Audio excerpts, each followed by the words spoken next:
Hey, Roddy, how you doing, man? What's up, Graham? I'm doing good. How are you? Doing fantastic, man. Obviously, coming up on Tuesday, you, Bobby Fish, going one-on-one on NXT. You got to be looking forward to that matchup, right, given your history? Oh, very much so.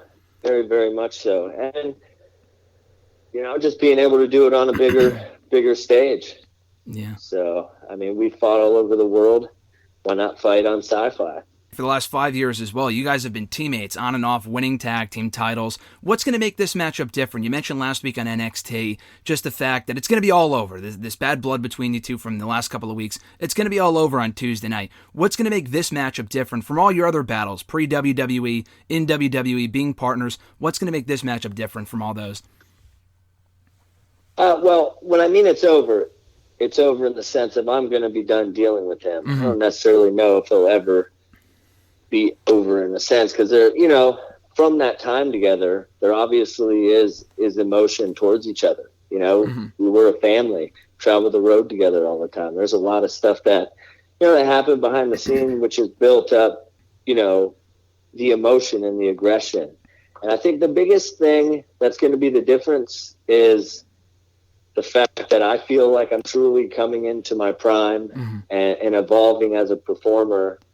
And I think, I'm going to test Bobby in a way that he hasn't been tested in a long time. And I Mm-hmm. think it's going to be, a fight. I mean, Bobby is very, very skilled. I am not taking anything away from him in that sense, but Mm-hmm. I just feel like I'm going to be too much for him. And it's just going to be a war. Yeah. And it's a totally different dynamic this time around, too, now that you're part of the Diamond Mine. Like you said, you've changed, you've evolved in the last couple of months being back in NXT. Talk to me a I little bit am the about diamond mine. yeah, I mean, I am it. so you are the Diamond Mine. Talk to me a little bit about that, coming back as the Diamond Mine, your relationship with everyone else involved in the group, Tyler Rust, Suzuki, Malcolm Bivens. How it kind of talk to me how this kind of came about the last couple of months. It came about when everything was going on with the Undisputed Era, and they were, we're getting ready to split, and it came time, for things to go down the way they went down, Mm-hmm. and it was a situation I wanted to be involved with, but it was very difficult, and over time, it just became emotionally a little too much. So for me, it was a way of taking myself out of the situation and detaching myself and trying to figure out after all this time if, wrestling was still what I wanted to do Mm-hmm. and at what level. And also, how can I create an opportunity for me to be a number one guy? Like I've always felt like I'm a team player. I can do anything that you ask. And I always have tried to be that and be as easy to deal with as I possibly can. Mm-hmm. And I felt, going into this, whatever part of my career, I need an opportunity to show that I am who I think I am. And the Diamond Mine, the pressure is based, I feel, solely on me. Mm-hmm. If this thing is successful, it's successful because of me. And, Bivens, Rust, and Hachi Man are going to, be successful as well. But if it fails, it's on me as well. So it's an opportunity for me to, sink or swim, I guess, in a sense. Mm-hmm. And it was something that I've been waiting for a long time, and just excited to have it happen. And to go from Undisputed Era to Diamond Mine, being the Diamond Mine, like you just said, just in the matter of months, is it a weird transition for you to just being another member of Undisputed Era to then being at the forefront of another group just a matter of months later? See, in my head, I wasn't just another member of the Undisputed Era, Mm-hmm. but that was the way I thought about myself. So no, when the opportunity came for me to be the number one guy, I jumped on it.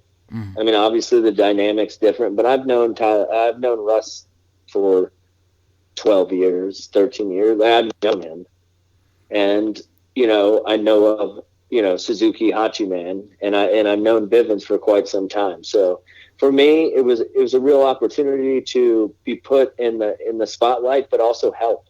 I mean, I've been around wrestling for a very long time. I've had a lot of people help me and a lot of information to give. And, I found out about myself, like, I love helping people. Like, I Mm-hmm. love you know, giving what little knowledge in the grand scheme of it, you know, that I have and from my experiences, because, you know, that's all someone like Tyler Russ needs is an opportunity. Yeah. And this gives him that opportunity to be in positions and to challenge himself that he wouldn't have been in maybe for quite some time. So his growth as a performer and as a person is going to be, you know, expedited greatly. And same with Bivens. I mean, someone that just needed the right opportunity. And when this came about, it seemed like the right opportunity for him to be him.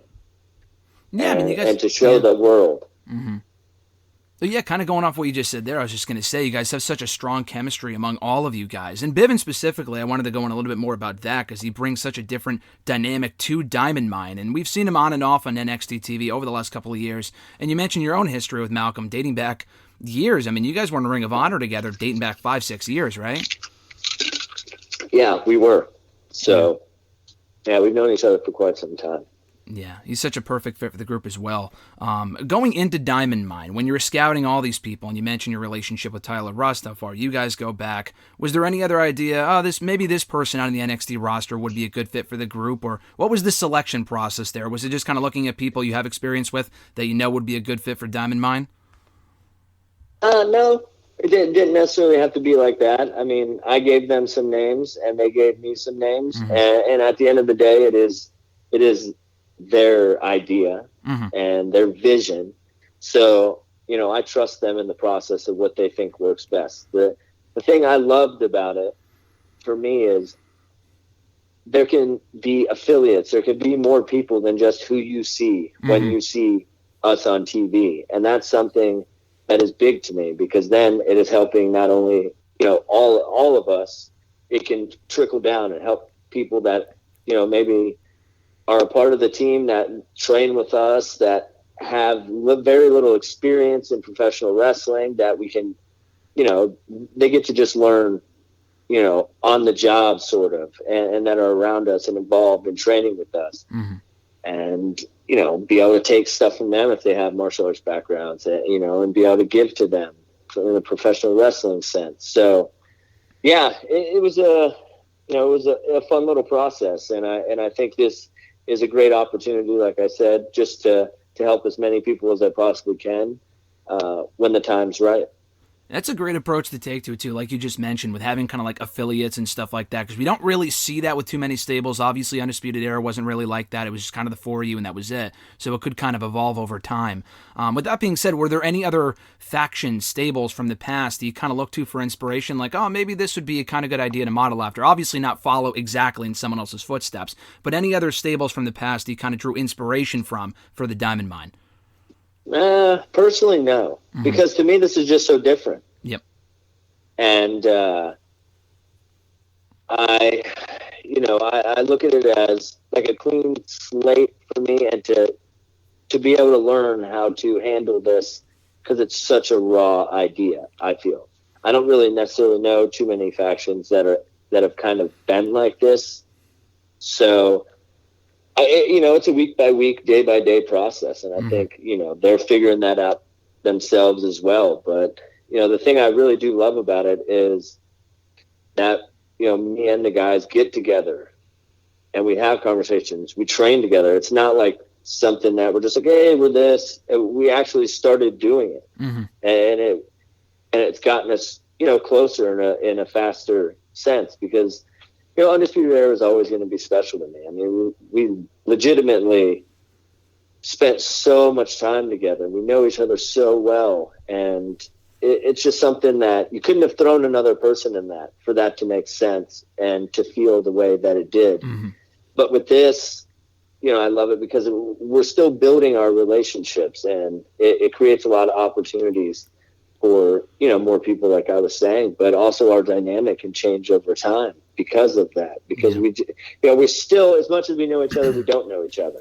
And that's the really exciting part about this, is to get to know these guys, more and more, and see this thing evolve as time goes on. Yeah, and you guys have only been around for a couple of months now, and obviously we've only scratched the surface as far as what you guys can do and what we're about to see on NXT going forward, including tomorrow night, obviously, with you and Bobby Fish. And it's so different from Undisputed Era, which is why it's such a cool dynamic. Towards the end there of Undisputed Era, I mean, I know you've talked before, we've spoken before about the future of Undisputed Era, how, other members have said that you guys could have gone on forever, that type of thing. By the end there, before everything kind of went down the way that it did you feel that, like, okay, I'm ready for something different here, or would you have just been fine and kind of enjoying that ride with the rest of Undisputed Era? As far as you personally, how did you feel about it? I mean, yeah. I mean, as long as they wanted to do it, we would have been able to do it. Mm-hmm. We would have found ways to, like, refresh ourselves and change, the dynamic a little bit. Obviously, when Kyle switched into the singles role, and then, like, me teaming with, Bobby was an idea, and just like, okay, we're all interchangeable in that sense. We're all team players, and we all would do whatever's asked of us. And I would have done that unless, because I necessarily didn't have a better idea, a grander idea mm-hmm. than that. But, when this was brought, when they brought this up to me, it was something that, I was very attracted to doing, just based off the fact that martial arts has had such a big influence on me in the last, I'd say like 9 years, progressively getting more and more into it. Obviously, I married someone that has been a part of her life since she was 6 years old. Mm-hmm. And it's a part of our son's life now. And, so it's just so interesting and intriguing, and how, it's something, that aspect I have so much respect for. And I love the team mentality and, like, bringing people together that don't necessarily know each other and learning how to deal with each other, mm-hmm. and for good or for bad, and, pushing each other to be the best we can. So mm-hmm. I feel grateful that this opportunity came, because, yeah, obviously I would be with those guys for the rest of my life, if that's what was wanted. But now, you step out of that comfort zone. And for me personally, now it's the test. Like, can I get it done? Can I be, the performer that I know I can be? Mm-hmm. And, here we go. And it's such a cool time right now in NXT. And it's funny, too, because 6 months ago, you guys were a cohesive unit. 6 months later, I mean, obviously tomorrow night, you and Bobby going at it. And then just last week on the show, we saw Kyle O'Reilly attack Adam Cole. And that's obviously still going as well. So while you and Bobby kind of have your issues, like you said, for now, up until tomorrow when you beat him, for Cole and O'Reilly, what are your thoughts on their recent rivalry going into whatever next match they have? Oh, man, those, how there's just guys... There's just people that, they're going to fight each other forever, and mm-hmm. that's just going to be those guys. No matter if they eventually patch up this relationship, down the road, I'm sure Adam will do something to Kyle to make Kyle upset. It's just the way that's going to work, And I think it's hilarious because Adam I guess he loved just getting beat up, but he tends to always come out on top. Mm-hmm. Most of the time. So, I mean, it's tough.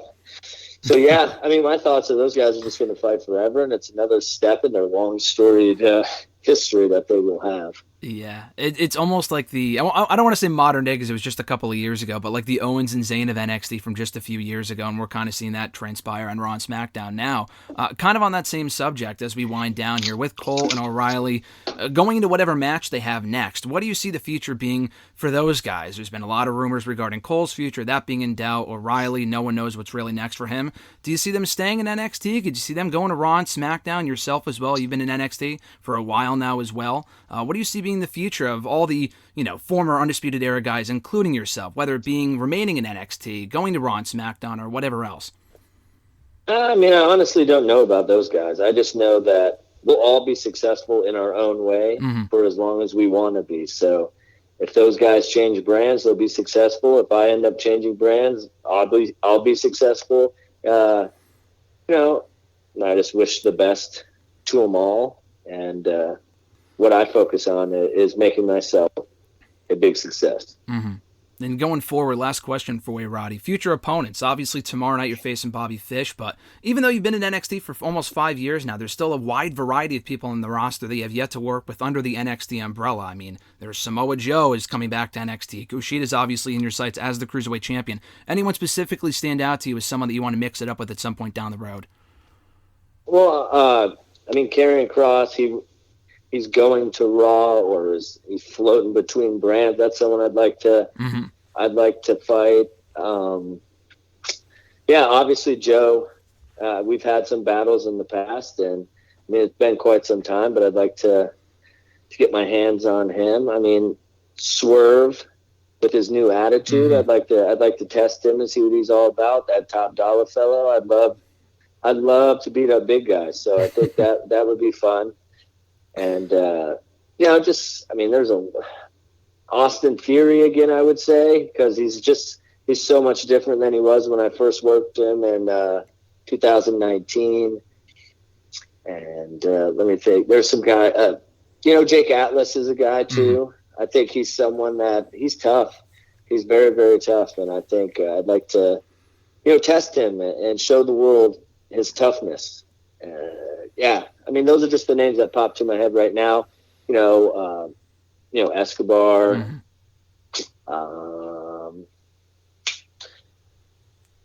For now, I think that's good. That's like the names that just popped to my head. But yeah, there's a lot of people to work, and that's when you've been wrestling a long time, it's just one of the things that is very invigorating. When you're like, oh my god, there's all these fresh matchups, and a lot of them are so much different than me, and that's a preference of mine is to work with people that work different than me. So yeah, a lot of fun matchups out there. Yeah, and the possibilities are endless too. Not only in singles competition, but it could be you guys, Diamond Mine and Hit Row. It could be Diamond Mine and Legado del Fantasma. I mean, the possibilities are endless. But obviously, first and foremost, you're facing Bobby Fish tomorrow night on NXT USA Network, 8 p.m. Eastern, 7 Central. Roderick, this has been awesome, man. Thanks a lot for the time. Sci-fi. Why did I say USA Network? Oh, it's just sci-fi for the next 2 weeks. My bad. Thank you for correcting me, Rod. No, you're good. You're good. You're good. Hey, tomorrow night live on Sci-Fi. I squished the fish, dude. There you go. Squish the fish, Strong and Fish. It's going to be a great match. Roddy, this has been awesome, man. Thanks for the time. Best luck tomorrow, and I appreciate it, my man. Thank you very much.